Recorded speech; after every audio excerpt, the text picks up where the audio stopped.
Ghana, a country once oppressed by the International Monetary Fund, but now free from its chains. What if I told you that Ghana just tore up part of its deal with the International Monetary Fund? The very agreement that was supposed to rescue its collapsing economy.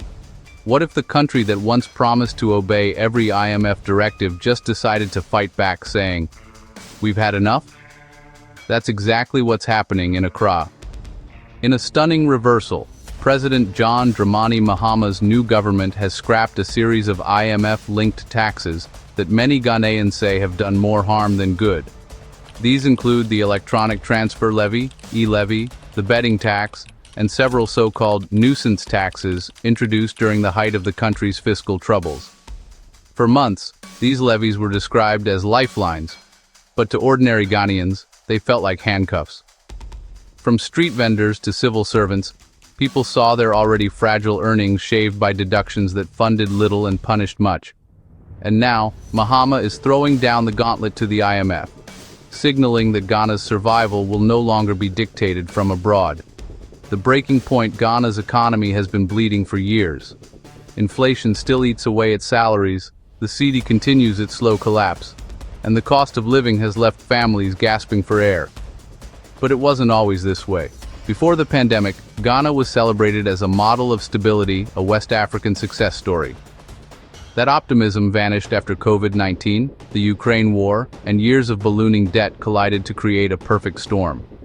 By 2023, the nation was drowning in over $55 billion in public debt. The previous administration under President Nana Akufo-Addo turned to the IMF for a $3 billion bailout. In exchange, Ghana had to swallow harsh austerity, new taxes, frozen wages, and deep spending cuts.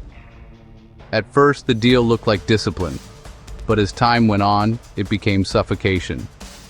The e-levy tax on every mobile money transaction was especially devastating. For the poor, it meant losing a small cut every time they sent school fees, paid electricity bills, or supported relatives in rural areas. The outcry was loud. Small traders and market women began calling it the poverty penalty. Economists warned it was killing digital transactions and reducing public trust. The IMF looked away. The numbers mattered more than the noise. Mahama's reversal: a political gamble or national reset? Fast forward to 2025. Mahama, returning to power after nearly a decade, made good on his campaign promise: abolish the IMF-linked taxes and renegotiate the deal. His finance minister, Cassiel Atto Forson, stood before Parliament and declared a new era, one focused on economic recovery, not blind compliance. Within days, Parliament repealed 4 major levies. The e-levy was gone, the 10% betting tax was scrapped, the 1.5% export tax on unprocessed gold was removed. Even the unpopular COVID-era fees were cancelled. For a government still buried in debt, this was a shock decision. Critics call it reckless. Supporters call it liberation. Mahama insists it's both moral and strategic. You cannot rebuild an economy by overtaxing a starving population. But this move comes at a dangerous time. Ghana still owes billions. Inflation remains stubbornly high, and the IMF's patience is thin. In effect, Mahama has chosen people over policy, but at what cost? Can Ghana survive without those revenues, or will the cure prove deadlier than the disease? Between relief and ruin, across the nation, reactions are mixed. In the bustling Makola market, traders erupted in applause when news of the repeal spread.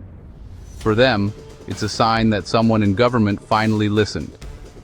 In financial circles, however, worry is spreading.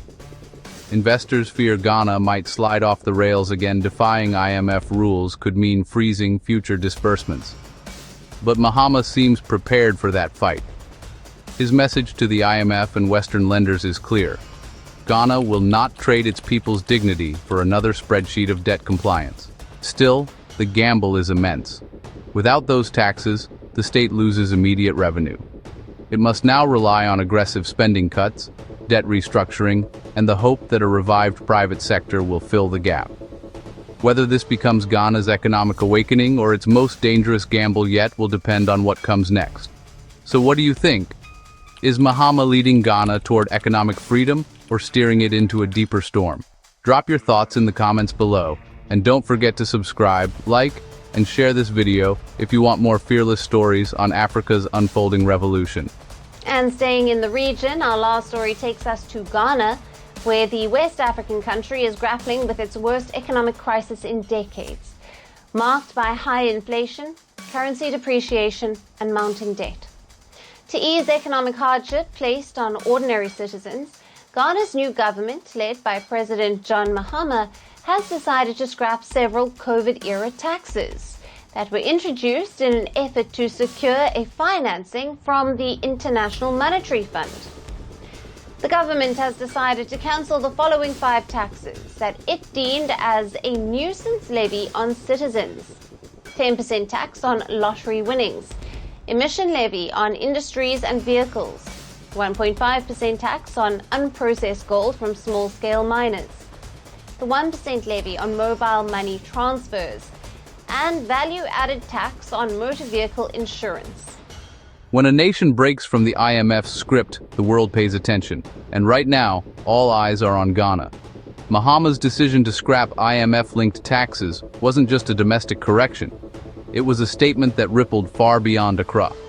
It challenged the unspoken rule that developing nations must play by donor terms, even when those terms squeeze their people dry. But make no mistake, this is a dangerous dance. One misstep, and Ghana could tumble into another financial storm, this time without the safety net of external support. The thin line between freedom and fallout. Inside the corridors of power, Ghana's new leadership is walking a tightrope. Finance Minister Kassielato Forsan admits that removing the taxes will cost the state billions in annual revenue. But he argues that the long-term damage of keeping them, public anger, declining business confidence, and economic stagnation, would cost even more. He calls it fiscal courage. Economists call it risky idealism. The IMF calls it concerning. Already, whispers in Washington and Brussels suggest quiet unease. The fund's technical team has reportedly requested clarification on how Ghana intends to meet revenue targets without those taxes. Western lenders want assurance that Mahama's populist pivot won't derail repayment schedules. Yet on the streets of Accra, that's not the conversation. There, relief has a face. The face of the small trader who can finally send money home without losing a cut. The university student betting a few cedis without extra deductions. The gold miner keeping his fair share of earnings. For them, this isn't politics, it's survival. Ghana's economy has been crippled by the impact of the COVID pandemic, rampant inflation, the war in Ukraine, plus a depreciating currency. Now analysts are warning that the country is close to a crisis. Have a listen to Sammy Gyamfi. His organisation led protests in the capital, Accra, last month. For the first time in the history of this Fourth Republic, the rate of inflation is hovering around 27-28%. That is unprecedented, and that should tell you about the persistent and astronomical hikes in the prices of food especially, and other basic commodities. So today the ordinary Ghanaian is struggling to afford 3 square meals a day, not even 2 square meals a day, because we are suffering. A political gamble with global implications. Mahama's reversal is as political as it is economic. He understands the optics, an African leader standing up to an international institution that has long dictated the terms of reform. In the global south, that's not just policy, that's defiance. Across the continent, his move is sparking conversations in ministries and parliaments from Nairobi to Abuja. Could Ghana become the first African country to successfully renegotiate an IMF deal without triggering economic chaos? If he pulls it off, it could signal a new kind of African leadership, one willing to push back against the financial orthodoxy that has dominated for decades. But if he fails, it could reinforce the narrative that African economies cannot survive outside IMF supervision. And that's why this moment feels so charged. It's not just about Ghana. It's about Africa's fight for economic agency in a world still shaped by post-colonial structures. Africa watches. Closely across Africa, the implications are enormous. Leaders in Zambia, Kenya, and Egypt, all under IMF programs, are watching how Ghana navigates this storm. If Mahama stabilizes his economy while defying some IMF conditions, it could embolden others to demand flexibility too. That's why this isn't just a Ghanaian story. It's a continental test case for sovereignty versus dependency. And so, Ghana now finds itself in a global spotlight, hailed by some as bold, criticized by others as reckless, but undeniably rewriting the playbook of modern African economics. We'll trace how Ghana reached this breaking point. Years of overborrowing, external shocks, and IMF cycles that seem to repeat like a curse. And we'll explore whether Mahama's gamble can finally break that cycle, or if it's just history dressed in new rhetoric. The IMF deal came with strings, long, sharp, and heavy. Taxes multiplied, energy tariffs rose, public hiring froze, and while government revenues improved on paper, life on the ground worsened. At the markets, traders complained that customers had stopped buying. Mobile money transactions, once the heartbeat of Ghana's informal economy, dropped by nearly 20% after the e-levy took effect. Young people, already battling unemployment, now faced fewer opportunities as small businesses struggled to survive under mounting costs. Even those who believed in fiscal discipline began to question whether the medicine was killing the patient. By the time Mahama returned to office in 2025, the people's patience had run out. They didn't just want leadership, they wanted liberation. Mahama's decision to scrap the IMF-linked taxes is not just economic strategy, it's political redemption. He knows what it feels like to govern under the weight of foreign conditionalities. He did so during his previous tenure. This time, he's determined to chart a different course, one rooted in Ghanaian realities, not IMF spreadsheets. But rebellion comes with consequences. International investors are cautious. The IMF is watching every budget line. Credit rating agencies are waiting for the first misstep. Yet Mahama seems unmoved. He's betting that a nation tired of begging can rebuild itself through discipline, transparency, and production, not external dictates. To do this, his administration is tightening government expenditures, streamlining ministries, and targeting domestic industries like agriculture, mining, and renewable energy to drive new growth. He's also reviving talks on regional trade and currency cooperation under ECOWAS, pushing for Africa-led economic frameworks that reduce reliance on foreign debt. It's an ambitious agenda, but one that must deliver fast. The people's verdict. At street level, opinions remain divided. For every citizen who praises Mahama's courage, another fears the gamble could end in collapse. Ama, a teacher in Kumasi, summed it up simply: "We don't want promises anymore. We want prices to stop rising. We want our salaries to matter again." Her words echo across the nation, a plea for tangible change. Still, there's a quiet sense of pride too. For the first time in years, Ghanaians feel like their leaders are standing up to global powers, not bowing to them. And that sentiment, however fragile, could be the spark that reignites Ghana's faith in itself. The continental ripple beyond Ghana, Mahama's defiance has become a conversation starter across Africa. In Lusaka, Nairobi, and Abuja, policymakers are asking the same question. If Ghana can renegotiate IMF conditions, why can't we?